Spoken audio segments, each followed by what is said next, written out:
Istri Wali Kota Makassar, Indira Yusuf Ismail, memastikan maju di pertarungan pemilihan Wali Kota Makassar 2024 mendatang. Indira menggandeng Ilham Fauzi Uskara yang merupakan anak anggota DPR RI Amir Uskara.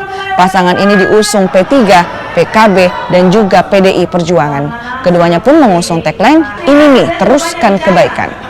Tiga partai yang tentunya sama juga dengan yang di Pilgub, insya Allah ini sudah solid. Itu membahagiakan sekali. Doa dan dukungan dari kita semua membuat kami berdua semangat untuk insya Allah melanjutkan perjuangan ini. Dan tagline kami, izinkan kami adalah ini nih, lanjutkan kebaikan.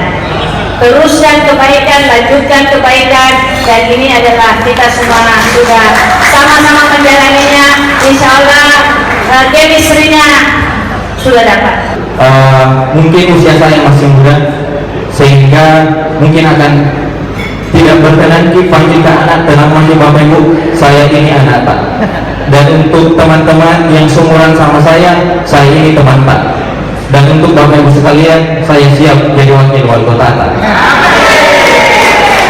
Insya Allah Bapak Ibu ke depan kita akan sama-sama berjuang bersama, dan kita akan menggoyangkan rival-rival ke depannya.